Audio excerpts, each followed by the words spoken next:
Teremos hoje o nosso irmão Gustavo Frois, que falará sobre o inesquecível Kardec.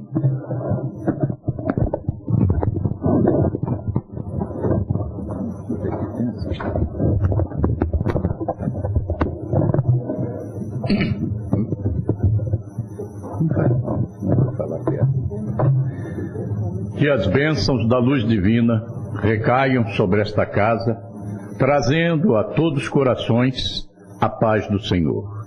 E que Jesus nos ilumine a todos e permita que os seus divinos mensageiros me toquem a mente e o coração, e que transforme as minhas palavras em sementes do seu amor.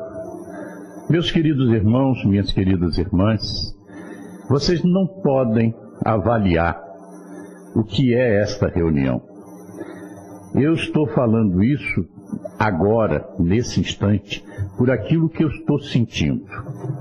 Eu saí de casa, estava frio. E aqui nós sabemos que o ambiente não está quente. Mas esta reunião, que já por diversas vezes nós estivemos presentes em outras ocasiões, eu não vou me estender nessa explicação porque o tempo é curto. Mas ela tem uma vibração tamanha que, se vocês perceberem, a minha testa já está encharcada. Eu sempre digo às pessoas que às vezes, olha, eu estou suando, que esse suor não incomoda porque esse suor não é de calor comum. É a vibração da proximidade das entidades que aqui nos auxiliam. Ninguém fica sozinho aqui. Aqui nós temos a parceria dos espíritos que trabalham para o progresso dessa casa, para o nosso progresso. Aqui nós estamos juntos com os nossos protetores. Cada um de vocês traz um espírito amigo, um companheiro. E traz até, às vezes, aquele que está perturbando, para que ele possa chegar aqui e ser doutrinado. E isso faz com que a ambiência espiritual seja de um elevado nível. Tanto que quando a gente começa, há uma página, para quê? Para tirar a gente do mundo lá de fora e trazer para o ambiente. Mas já de manhã é mais fácil, porque nós não estamos presos às tribulações de um dia inteiro, como normalmente já acontece nas reuniões noturnas. Nós estamos com pouco tempo do dia, acordamos, tomamos nosso café, estivemos com a nossa família, então o coração ainda está um pouco mais leve. É lógico, as preocupações do dia a dia, da vida, estão sempre a nos ocupar, mas neste horário, a ambiência é fabulosa. E eu digo mais a vocês, por que não se toma passe quando chega na casa espírita? Porque é preciso uma asepsia moral. Ninguém vai a uma intervenção cirúrgica no hospital sem fazer asepsia.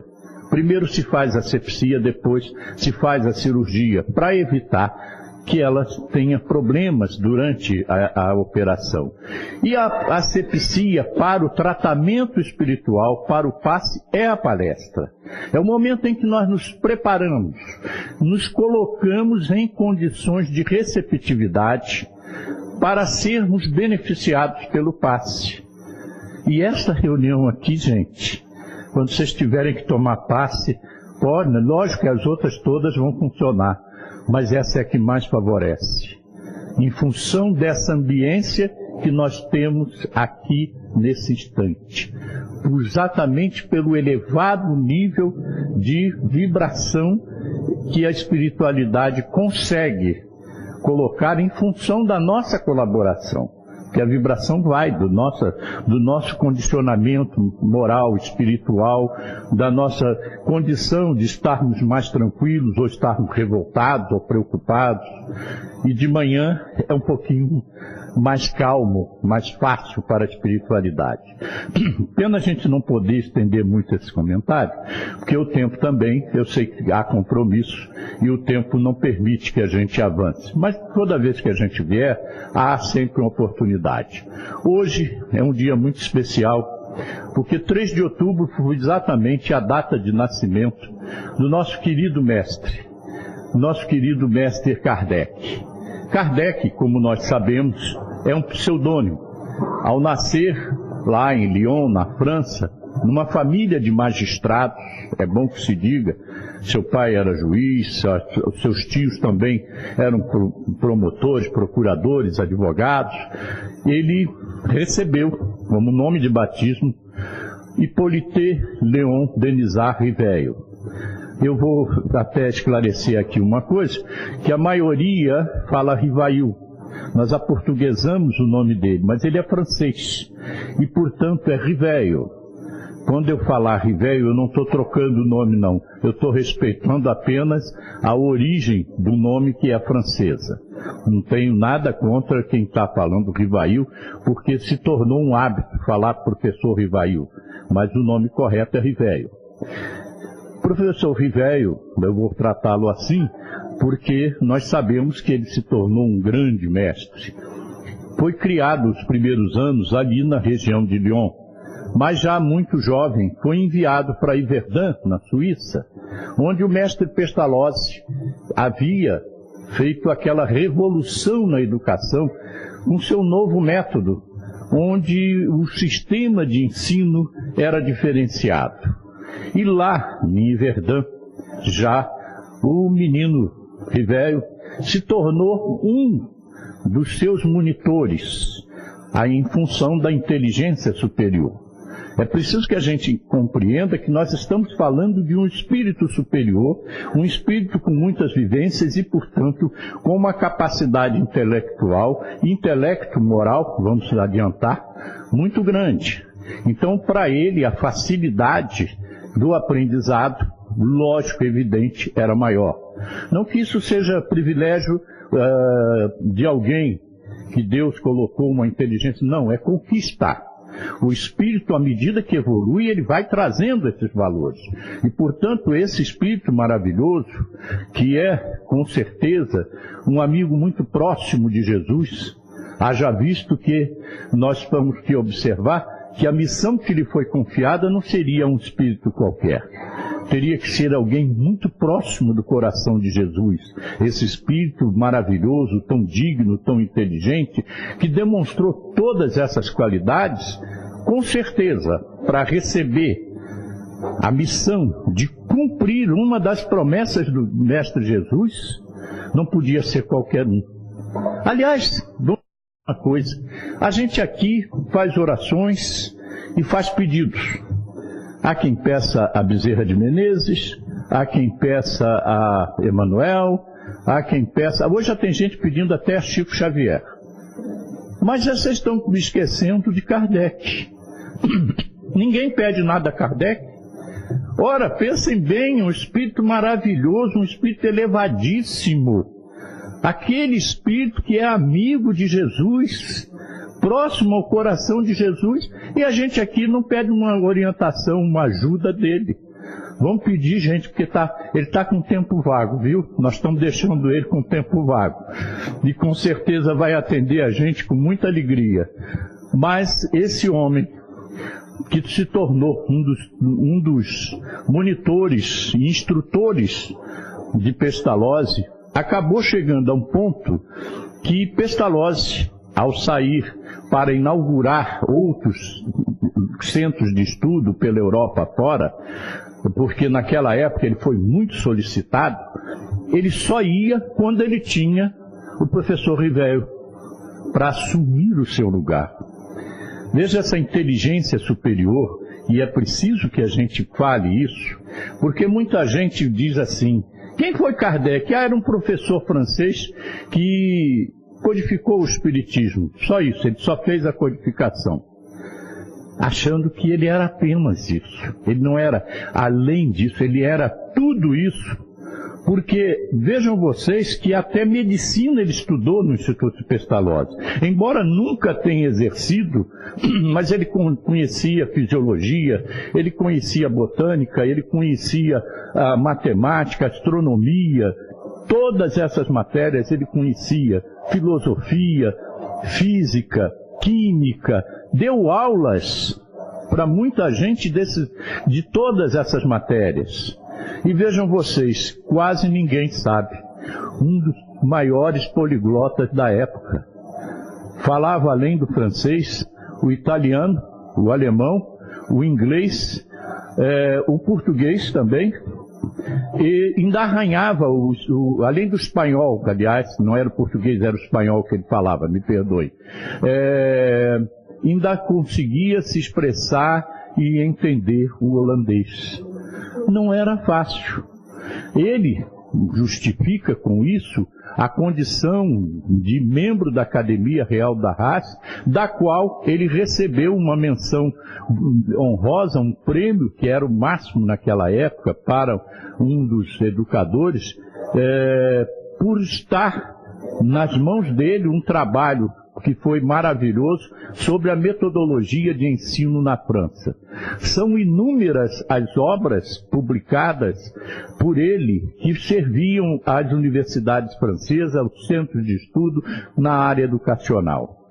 Portanto, está aí a razão pela qual ele optou por um pseudônimo de Allan Kardec para não confundir o seu trabalho como professor, como mestre, como cientista que era, com o trabalho dos espíritos, porque ele sempre disse que a doutrina não é dele, a doutrina é dos espíritos. Portanto, o espiritismo, neologismo criado por ele, espírita, espiritismo, para também diferenciar do espiritualismo. Espiritualistas todas as religiões são. No momento que pregam, de alguma forma, a sobrevivência da alma, a existência de Deus ou do Espírito, somos todos espiritualistas. Mas espíritas, ou espiritistas, que foi um outro termo que ele criou para definir também, em relação ao espiritismo. Por quê?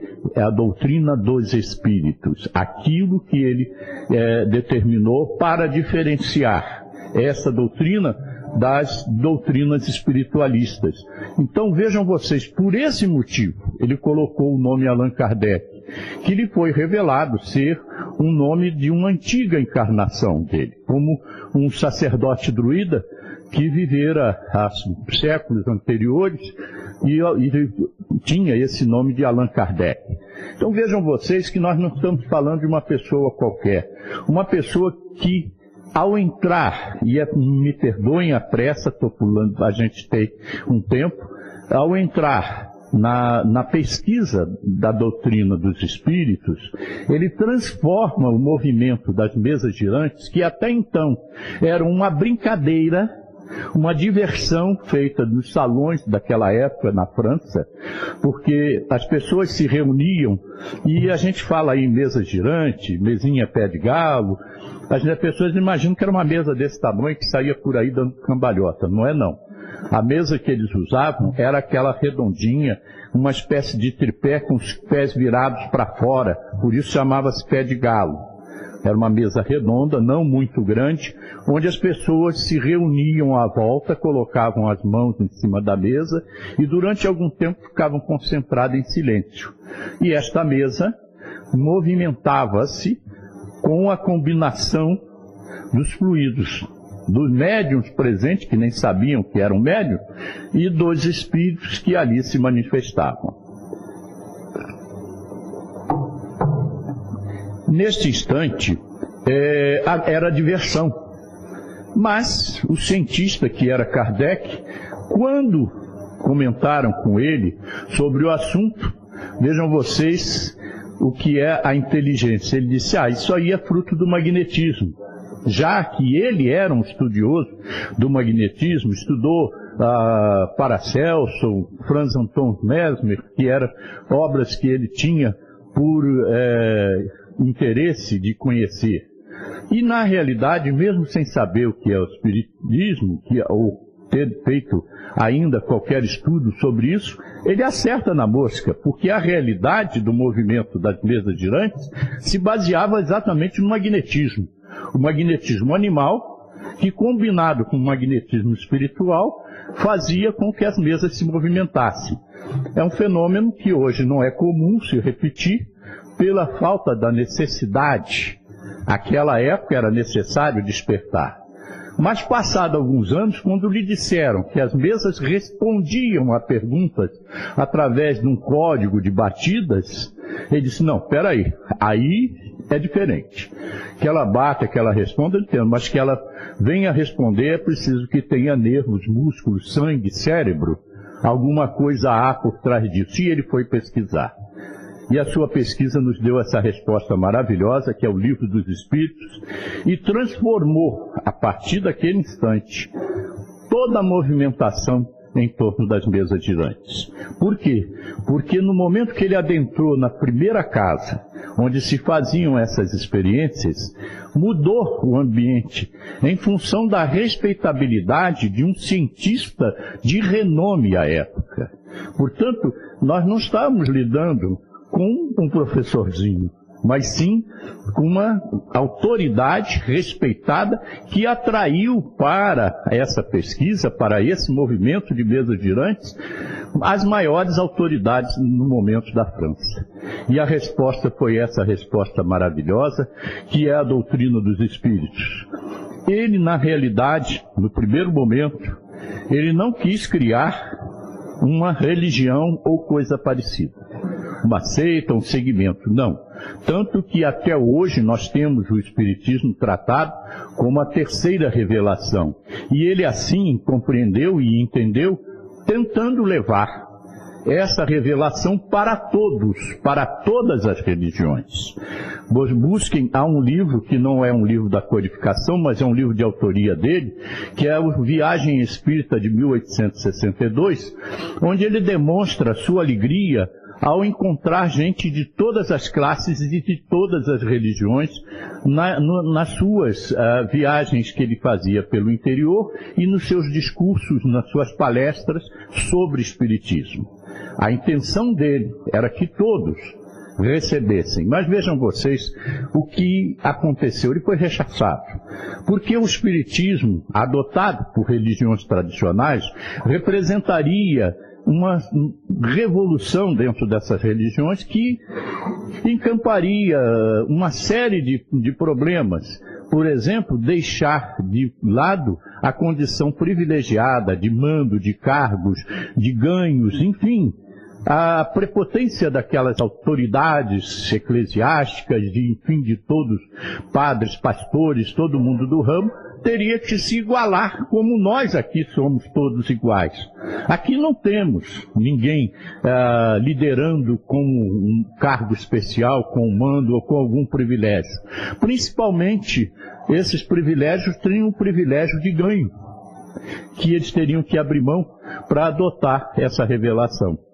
Então, aquilo que aqui acontece hoje seria impossível naquela época com as religiões tradicionais, até mesmo porque a maioria não estava pronta. Nós temos aí o Auto de Fé de Barcelona como uma demonstração do repúdio àquilo que libertava desses grilhões que durante milênios prenderam a humanidade a uma condição de dependência do outro que faz, o outro é mais, o outro pode, o outro manda, o outro é o dono da verdade. Aqui nós não somos donos da verdade. Aqui nós estamos na doutrina espírita estudando, como todos vocês, e incentivando a cada um para que se dedique ao estudo e por si só chegue à compreensão, ao entendimento, à verdade que é acessível a todos. Não é porque alguém disse ou alguém falou que eu vou acreditar ou seguir ou ter a minha fé. Eu vou desenvolvê-la através da minha convicção. Como eu já disse muitas vezes, quando me perguntam se eu acredito em Deus, eu digo não. Porque acreditar é muito pouco. Eu tenho que ter certeza, convicção. E é isso que move a minha fé em Deus.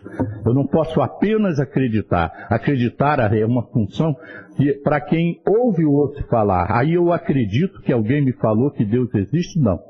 Eu tenho certeza. A liberdade que a doutrina dos Espíritos nos traz me permite buscar até onde for necessário a certeza para que a minha fé seja a fé raciocinada, preconizada por Kardec. Isso é importante a gente saber, que Kardec veio trazer para nós uma revelação maravilhosa. Ele acendeu a luz na estrada que Jesus traçou. Quando Jesus nos trouxe aquela maravilha que é o seu Evangelho, ele sabia que nós iríamos deturpá-lo em função da nossa inferioridade. Ele sabia que nós iríamos esquecer algumas coisas, iríamos modificar, como fizemos com muitas coisas. Usamos até o seu Evangelho como desculpa para fomentar guerras. É uma coisa que chegou ao extremo do absurdo. E, no entanto, ele disse que o Consolador nos traria aquilo que ainda não podíamos suportar, mas relembraria os seus ensinamentos. E essa é a pura verdade. A verdade que vem trazer para nós a oportunidade definitiva para chegarmos àquela independência espiritual que desejamos tanto. A independência que nos leva ao crescimento, nos leva ao equilíbrio, nos leva à serenidade. E com serenidade nós podemos ter paz e vivenciar o verdadeiro amor, que é o amor que Jesus preconizou para nós. Não o amor egoísmo, não o amor paixão, mas o amor que nos dizem os espíritos elevados, que é a força de sustentação do universo. Por isso, vamos observar. Não importa a dificuldade, não importa o obstáculo, o caminho que nós vamos andar é o caminho traçado para nós, para alcançarmos finalmente a independência moral e estarmos livres das amarras da matéria e fazermos da matéria apenas um instrumento de progresso. Pelos caminhos da vida, muitas léguas caminhei, mas sem saber a medida. Muitas vezes exagerei e caí, e nesta queda eu sofri. E sem o devido entendimento, maior se tornava o sofrimento. Quantas vezes olhei à volta, buscando encontrar a razão, mas estacionado na revolta, tranquei as portas do coração. E aí foram anos de luta e guerras comigo mesmo, pois sem conhecer o caminho, eu segui caminhando a esmo, e entre passos vacilantes, experiências sem fim, pensava encontrar por instantes novas verdades para mim. Mas logo ruía tudo, pela própria inconsistência, por não acender uma luz que iluminasse a consciência.